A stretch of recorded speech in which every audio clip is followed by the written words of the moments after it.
साथियों, आज जो वर्तमान स्थिति देश की है और देश के साथ साथ जो प्रदेश की स्थिति है, तो आप जान सकते हैं कि देश में किसकी सरकार है और प्रदेश में किसकी सरकार है। दोनों जगह ये सरकार चलाने वाले लोग, अगर इनको कहा जाए तो कोई गुरेज नहीं है, महाझूठे लोग हैं। और महाझूठे लोग क्या है? वो हमारे समाज को वर्गलाने का काम करते हैं और सदियों से ये मूल निवासी बहुजन समाज ठगा जा रहा है और वर्गलाया जा रहा है और ठगा जा रहा है हमारा समाज। इसको आज समझने की जरूरत है। वो कैसे वर्गलाया जाता है साथियों, ये मैं कुछ उदाहरण सहित आप लोगों को बताना चाहता हूं। आप जानिए, जब लोकसभा का चुनाव था, यही नरेंद्र मोदी जी कहते थे, वो क्या कहते थे कि काला धन वापस लाएंगे और 15 लाख सबके खाते में जाएगा।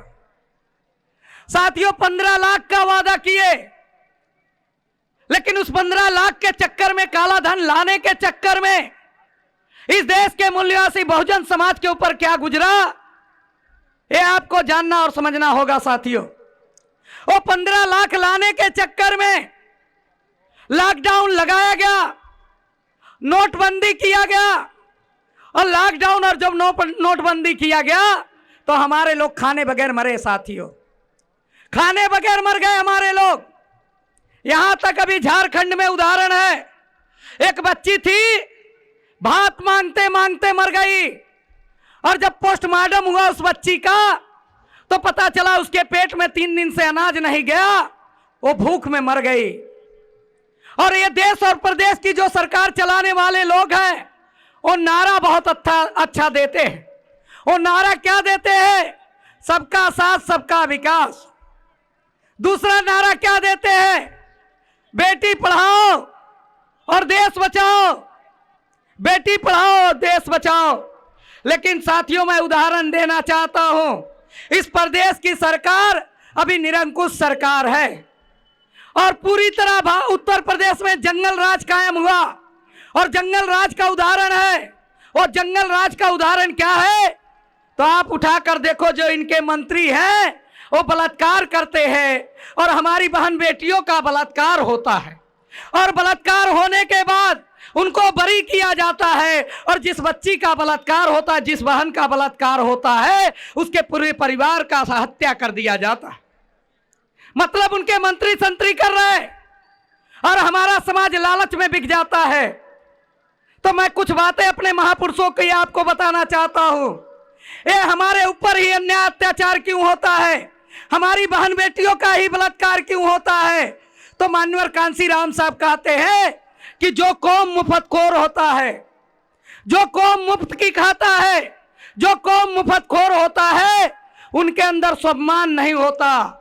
और जिस कौम के अंदर स्वाभिमान नहीं होता, वो कौम कभी क्रांति नहीं कर सकती, और जो कौम क्रांति नहीं करती, उस कौम के लोग शासक नहीं बनते, और जिस कौम के लोग शासक नहीं होते, उनकी बहन बेटी की इज्जत आबरू सुरक्षित नहीं है साथियों।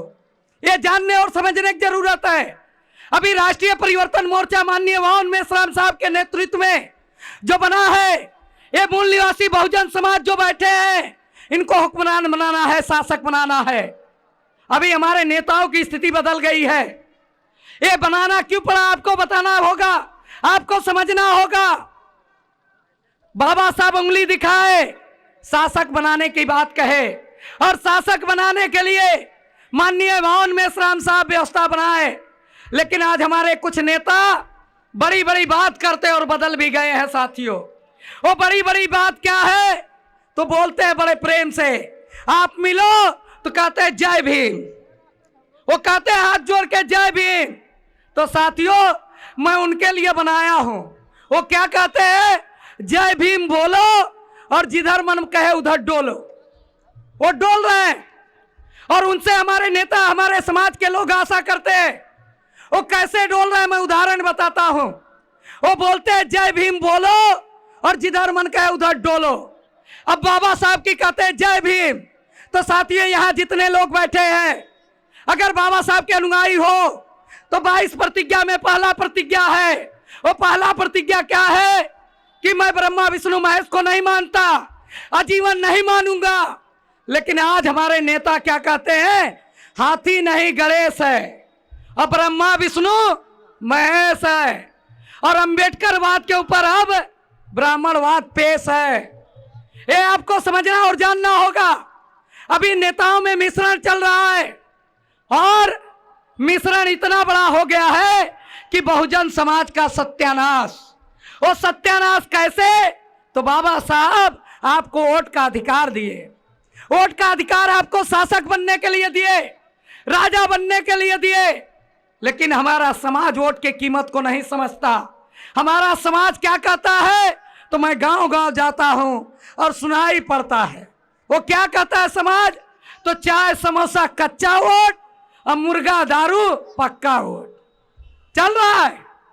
और कांसीराम साहब कहते हैं कि जो कौम अपना वोट बेचता है उसकी बहन बेटी की इज्जत आबरू सुरक्षित नहीं है। लेकिन आज क्या करिएगा, हमारा समाज नहीं बिकना चाहता, और कुछ लोग बिकते हैं, और जो समाज नहीं बिकना चाहता उसका नेता ऊपर से बेचता है। वो नेता क्या कहता है, कांसीराम साहब कहे, क्या कहे, जिसकी जितनी हिस्सेदारी उसकी उतनी भागीदारी। और आज हमारे नेता करते हैं, क्या कहते हैं, जिसकी जितनी थैली भारी उसकी उतनी हिस्सेदारी। पैसा लाओ टिकट लेके जाओ, टिकट मतलब हमारा आपका वोट, टिकट बेचा जा रहा है, हमारा आपका वोट बेचा जा रहा है। अगर वोट बिकेगा साथियों तो हमारा कौम शासक कैसे बनेगा, और जब शासक नहीं बनेगा तो हमारी बहन बेटियों की इज्जत आबरू सुरक्षित नहीं। साथियों इसको ध्यान में रखना है।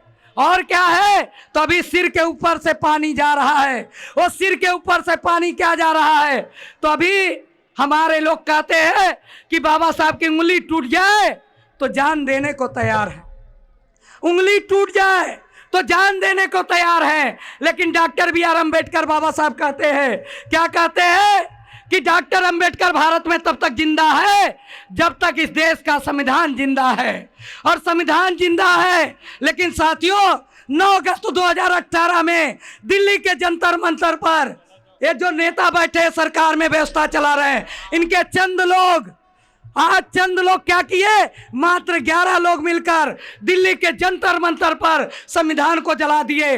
अगर जिंदा संविधान जला दिए तो साथियों बचा क्या है, ये लड़ाई आपकी है और आपको लड़ना है। यदि नहीं लड़ोगे तो सब कुछ खत्म हो जाएगा, और खत्म हो जाएगा तो दोष देने की जरूरत नहीं है। हम लोग लड़ने के लिए तैयार है, आपका सहयोग होगा, हम लड़ाई जीत लेंगे। और ये रैली में जो भीड़ आई है, ये परिचय दे रही है, ये आगाज कर रही है कि ये जंग हम जरूर जीतेंगे। और बाबा साहब गांधी से कहते, मिस्टर गांधी, हो सकता है किन्हीं कारणवश ये लड़ाई आज आप जीत गए हो, लेकिन 2021 21वीं सदी डॉक्टर अंबेडकर का होगा। और साथियों ऐलान है कि 21वीं सदी डॉक्टर अंबेडकर का है। इसी के साथ मैं अपनी बात को विराम दे रहा हूं। आप लोग मुझको सुने, इसके लिए आभार, धन्यवाद। जय भीम, जय भारत, जय मूल्यवासी।